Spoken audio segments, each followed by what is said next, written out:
Kill motherfuckers for less. Don't drop me, please! Please! That you out on them corners hustling. I might have to kill you myself. You stepped up.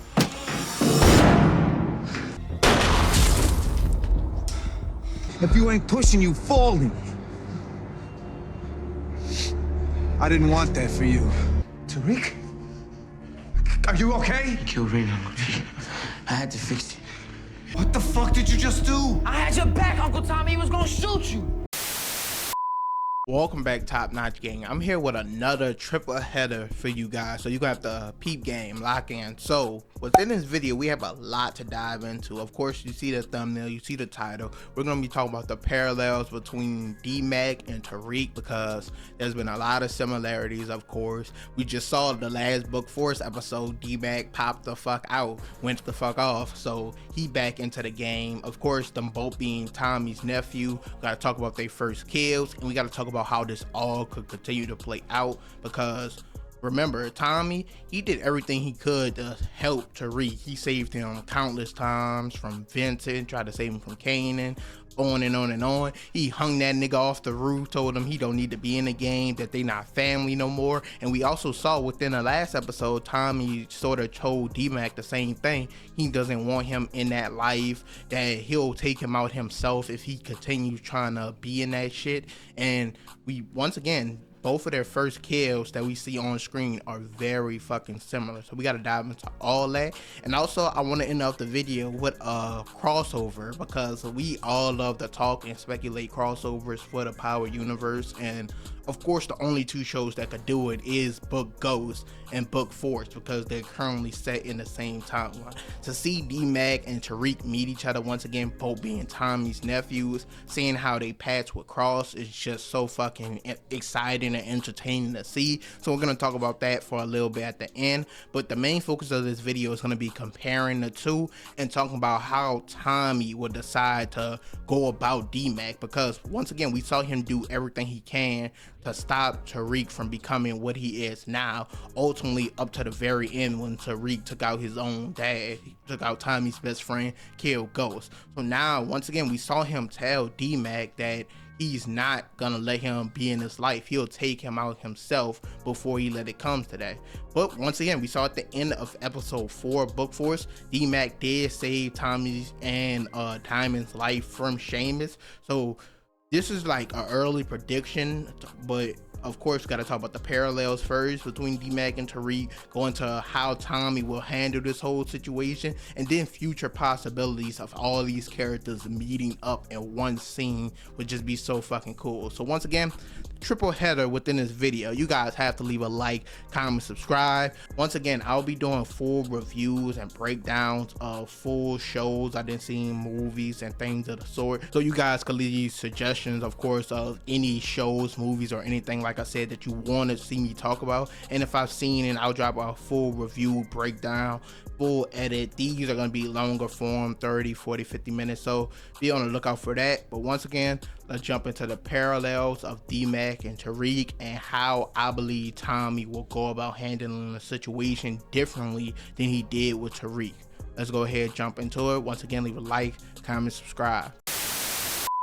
So the first thing we of course got to dive into is both of their first kills, because it's very similar in a lot of ways. The first thing that kind of parallels is they were both trying to be kept out of the life. Now D-Mac was already within the life. Once they found out that he was JP's son, they wanted to keep him out of that, tell him focus on school, what he's good at, shit like that. And all of season 2 so far, we haven't really seen him in CBI or working with Tommy and Diamond. He's not really doing any of that. While Tariq, he was going behind his parents' back, getting caught up into shit, and they was finding out from time to time, bits and pieces, trying to keep him out of it. But they were so focused on all the shit they had going on that they really couldn't stop this nigga from becoming who he is now. So while all that was going on, of course, Tariq was working with Ray and that whole situation, Stella and shit like that. And of course, he caught Ray Ray doing some fucking foul shit and ran out. So since then,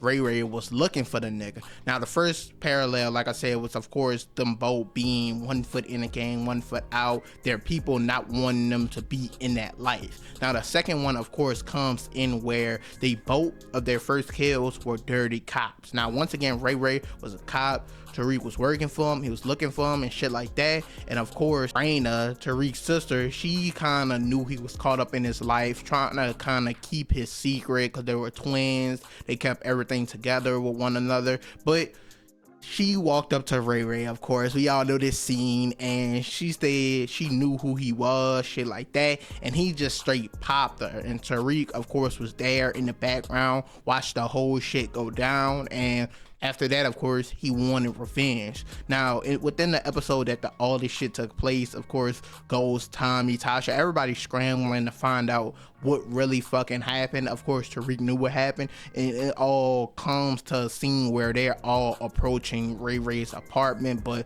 Tariq got there first, and we just hear gunshots go off. Now, of course, when Ghost and Tommy enter the apartment, Tariq says the words, of course, I had to kill him. I believe he was like, I had to kill him, Uncle Tommy. He killed Rain and shit like that. And it's kind of the same lines D-Mac uttered once he killed Seamus, because Tommy said, what the fuck, D-Mac, what did you do? And he said he was gonna shoot you, Uncle Tommy. I had to. Shit like that. So even their lines of why they did what they had to do kind of parallel one another. And once again, going back to Seamus, he was a dirty cop, of course. He had beef with Diamond because back in the day when Diamond was dealing drugs and shit, he had a dirty batch, and them drugs got to Seamus's sister. So now she needs constant money for, of course, bills and hospital funds and just Medicare in general. So he's been fucking sticking up Diamond, threatening to take him down and shit like that if he doesn't pay him money. Now, within the last episode 4 of Book Force, Tommy saw Diamond and Seamus constantly talking, and he thought Diamond was a snitch. But when he found out about the whole Seamus situation, he said that they were going to set up a meetup, and they were going to try to get Seamus to tell him any information the CPD had on them so that they could stay 1 foot ahead. But Seamus, once again, I said in my review, bro started tweaking out. He started tripping. He didn't have to do all this, but he decided, nah, he could just kill both of them right there. They don't deserve to live. At that point, D-Mac came down the stairs and smoked that nigga, which was fucking lit because we saw D-Mac take this gun from JP at the end of episode 3, and he finally used that bitch. So once again, both of their first kills parallel because both, one, killed dirty cops, two, they were trying to, their people around them were trying to keep them out the gang, keep them from this life, keep them safe, but they couldn't really do much to control that. And three, of course, Tariq did it for revenge for Raina, but he said it felt like he had to, and the same with D-Mac. He did it to save Tommy and Diamond and feels like he had to do it. So both of their first kills parallel in a lot of ways, but where things will start to alter and change is how Tommy chooses to handle D-Mac, how he chooses to keep him away from the shit now, or if he lets him in, if he teaches him anything like that, how all that would change. Because in that part we're about to get into now, we got to talk about all the things that happened with Tariq after they kind of hindered him and Tommy's relationship, where it got to a point where they didn't even look at him like family anymore, where they went their separate ways, where they betrayed each other multiple times. And I believe Tommy is not gonna let it get to that point with D-Mac. Once again, he told D-Mac he'll kill him before he lets him back into his life, because he went through this once before with Tariq. So let's go through all the problems that came from Tariq getting his first kill and how it completely broke apart his now rekindled relationship with Tommy, but how it was basically like they weren't family anymore for a while. Now, diving into Tariq and Tommy's relationship and bond post him killing Ray Ray, Tariq kind of entering the game, doing his own thing, shit like that. We first see like crumblings of their relationship breaking apart when Tariq and Tasha goes behind Tommy's back to kill Kanan off, and Tommy thought it was Ghost the whole time. Ghost told him he had nothing to do with it, and Tariq basically saying he took the L for that. Kanan was his man, and they went behind Tommy back and did that. But Also later on, of course, with the Vincent shit where Tommy was dealing with Vincent and Tariq went down behind his back to do that shit and made a deal with Vincent that Ghost and Tommy will give Vincent 2 mil and that Vincent allowed Tariq to deal for him at Cho and shit like that. So they made and put this whole deal in place to swindle his dad and his uncle. So he betrayed him once again. And then of course now, because Kanan was dead and Tariq couldn't get any more product, he went and broke into Tommy's warehouse and took some of his product and fucking stole from him, his own uncle. And this all ultimately led to the scene of Tommy hanging this nigga off the roof and telling him, we aren't family anymore. And I think we're gonna see this a lot going forward with his approach with D-Mac, he probably bring him closer. And well, we'll get into that later. We'll talk about that later. But to continue with the Tariq and Tommy situation, even though he told them they weren't family anymore, there were a lot more situations and circumstances where they either helped each other out or hurt each other once again. Because also, even before he hung this nigga off the roof, in the episode prior, Tariq actually helped Tommy take out Proctor. He left the back door to the penthouse unlocked. He also took Proctor's daughter away, and that whole situation went down. So he helped them in that situation. But probably the most egregious shit that they did, where the two most egregious shits that him and Tasha did, of course, is in the final episode when everyone is leading up to go kill Ghost. Tommy goes to meet with Tariq and he tells this nigga Ghost was right about everything. He never did anything wrong to them. He wants to go save them. He said they both could go save Ghost and all this snake shit could go away. They all could be a family again. And Tariq was not having it. So what did this nigga Tariq decide to go do? He calls and hits up, I believe it was Vincent and them, and sends a hit basically out on Tommy so these niggas could go kill him. All them niggas pull up on Tommy, bro, ready to take him out. And meanwhile, Tariq is going to the club to kill Ghost. So he not only sent these people to go kill his uncle Tommy, that Tommy barely escaped. By the time Tommy arrives to the club, he takes out his best friend. He takes out his brother, he takes out Ghost, and Tommy is there watching, ready to shoot, and he decides not to because Ghost stops him. Now that's the most egregious shit Tariq has done to Tommy. But then fast forward, he allows Tasha to snitch, to put everything on Tommy, say he killed Ghost, he ran the whole organization, shit like that. So they really fucked over this man that was there from them for the very beginning. And I think this will factor in highly in the situation of how Tommy decides to go about D-Mac, whether he would keep him close, whether he would take him out early, just so he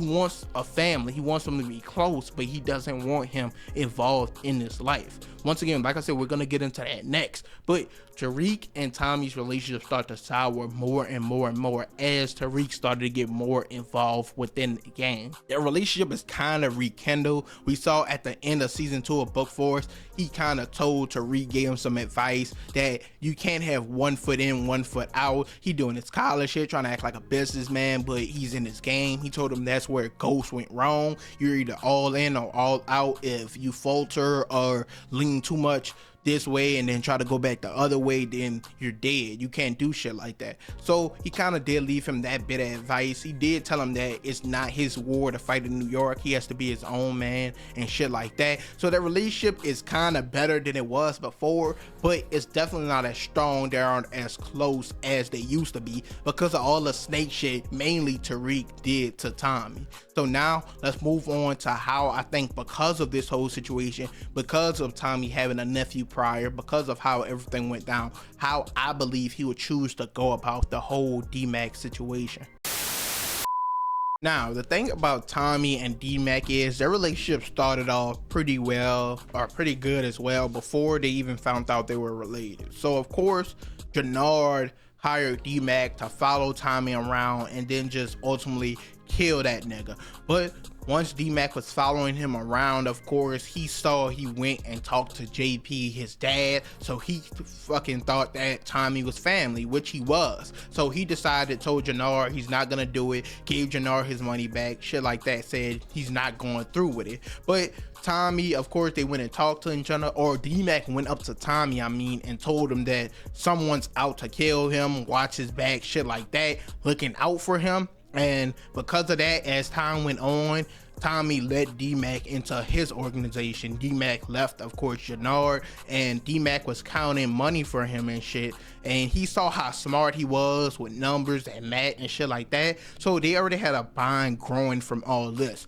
But then Tommy decided to follow D-Mac home, and he saw D-Mac go into the box with the picture of JP and him, that whole situation, and he of course found out who D-Mac was. This all led up into D-Mac getting shot, going to the hospital right in front of Tommy. I think that was Jannard and them who spent the block on them, I believe. And of course D-Mac went to the hospital, and it took to this moment for Tommy to tell JP that D-Mac was his son. Of course, Kate came into the whole situation, so now they all know their family. And of course, JP wouldn't want D-Mac within his life or within that life, even though he was trying to enter it. And Tommy felt the exact same. They even said they weren't gonna call him D-Mac no more, shit like that. So all of season 2 so far, to episode 4, they were keeping him out the mix. They were trying to keep him far away from all this shit. And it was up until the point where Tommy thought people were out to get him, so he went and gave JP a gun to protect them and himself if it ever came to that. And D-Mac decided to go and steal that gun because he was tired of being on the sidelines. He wanted to make a move. He wanted to get back in the game. He felt like they were keeping him out. And within that episode, or within the next episode, episode 4 that is, Tommy tells this nigga once again, because D-Mac threatens to go work with someone else, go handle his own business, do his own thing if Tommy doesn't help him. And he tells him, Tommy tells that nigga, I will kill you if I ever see you in the streets with someone else in his life, I will take you out. And I think once again, this has a lot to do with how the whole relationship with Tariq turned out after the whole shit popped up with Ray after Tariq entered his life. Once again, there was a lot of snake shit going on, and it kind of hurt and hindered their family. It led to Tariq ultimately killing Ghost at the very end and setting up Tommy. So he doesn't want his family to get broken apart. And we also got to remember that Tommy is tired of losing people. Now that's kind of a fucking ironic, I guess you could say, because he's threatening to kill his nephew for doing something he doesn't want him to do, which will be losing him. But he's tired of losing people. He lost Ghost, he lost his family of Tasha and Tariq. Like I said, that relationship is kind of rekindling, but he did still lose them for a while there. He just lost Liliana. He of course lost Lala, what was her name on here? Lakeisha. He left Cash in New York. He lost the white girl, I can't even remember her name at this point. But like I say, he's tired of losing people. He lost so many people close to them that now JP, D-Mac, and Kate is the only family he really has, and he's not trying to put them in jeopardy or harm's way. So D-Mac, he still decides fuck all that shit, and he goes to the meetup where Tommy and Diamond are meeting Seamus and pops that nigga. Once again, this is a prediction. This is coming out before episode 5. We don't know how all this is gonna play out. This nigga just killed a cop. Now, ultimately, I think Tommy will let D-Mac within this shit, and they'll have to keep it away from JP. I think it'll cause problems later on. That could be a own video on its own, but like I said, I think he will let him in his life, and he will decide to teach him, to groom this nigga, basically to be on his side, to do all the right shit, make the right moves, move smart, everything like that, because he'll ultimately see that D-Mac will decide to do this shit with or without him, and it's better to do it with him. Kind of how Tasha decided that Tariq is already knee deep in the water, so you might as well dive in and help this nigga across the way. So I think Tommy will make the same decision for D-Mac, because ultimately that was the best way to oversee him and look out for him and everything like that. So of course, once again, this will be problems for JP along the way or down the line if he ever finds out if this does happen. But I don't think Tommy just takes out D-Mac. He can't do that. Like I said, he's tired of losing people. I know he threatened him, but he's not gonna kill his nephew, especially because it's gonna hurt JP too. He's not gonna just do that. He's gonna, of course, keep the Seamus kill away from JP. They're probably just gonna put the gun back like nothing ever happened, and as the story continues to go on, he's gonna start teaching D-Mac more and more and more. And D-Mac is my favorite character within book 4, so I'm happy about this shit. But I think this is the best route for Tommy to go. So all that snake shit, going behind each other's back, all that shit doesn't go on. He'll decide to mentor him and lead him in the right way. I don't think he's just gonna let that nigga dive right in though. He's gonna start him off small. Like I believe in season 1, he just had him counting the money and shit like that in the warehouse far away from them. But he's gonna ease him into it, and once again they're gonna keep it away from JP, which is still gonna cause problems within that family, might lead to a debt. But like I said, that could be its own video on its own if all this comes to fruition. If all this happens, I'll be making a video on how it breaks apart that family, JP, everything like that. But I do think this is the decision that Tommy will decide to do, and I think it's the smartest one he can make, honestly. Now, quickly to talk about the crossover, and this would just lead into my outro. A crossover, or just a scene even, sooner or later, with these 3 characters within one scene, Tariq, D-Mac, and Tommy, would just be so fucking cool to see. Now, a bunch of crossover theories out there that a lot of people had was, first off, of course, at the end of season 2 of Book Ghost, we see Braden and Tariq getting a shootout. They're running away, they're driving away. A lot of people assumed that they were gonna leave and fall to Chicago, do a crossover there, but I didn't think that was likely because I thought Tariq didn't have no reason or knowledge of course Tommy being in Chicago, so I didn't know about that. And also we saw the clip and scene of Tommy saying that he won't, or that's not his war to fight for Tariq. He has to do it on his own for once, telling him he can't be one foot in, one foot out, like I talked about earlier. So I didn't know about that. And of course there was the DAs, or was it Blanca Rodriguez, or man, the law enforcement people, whoever popped up at the end of season 1 of Book Force, and that's still in Book Ghost. A lot of people thought that they could tie it all in together through there, bring in a whole big Rico in 2 different cities, which would be crazy to see. Also fun to see how they tie in both cities with one another, because currently they don't have anything else in common except that law enforcement crossed over once and twice, and of course Tommy crossed over as well. But any way they could do a crossover, they just have to do it. I think it's the opportunities are there. It's just to see the interactions of characters over there with ones over here, which is be too fucking good not to see. To see Kane and Jannard, anything like that. So I think eventually there will be a crossover, but I just want to see it. I don't know what they could do. You can let me know any more theories and predictions down below, but currently those are the main 2 out here. Tariq and Braden, of course, coming to Chicago to get away from the shit going on in New York, and then a whole big Rico case that I think is way more likely if they come together, both cities start working together. Once again, it'd be wild, would be crazy, would tie everything together better, but I just want to see it happen. But once again, like I said, that will lead to my outro. You guys let me know what you think about all this, the parallels between Tariq and D-Mac, down below in the comments. Also, like, do you guys really think there will be a crossover? Do you think could happen? New episode of Power Book Force this Thursday, recap dropping right after. Make sure you guys leave a like, comment, subscribe, and also don't forget to comment down below any shows you want me to do full reviews, deep dives, breakdowns, my thoughts and opinions on. Put that down below as well. But I'm out.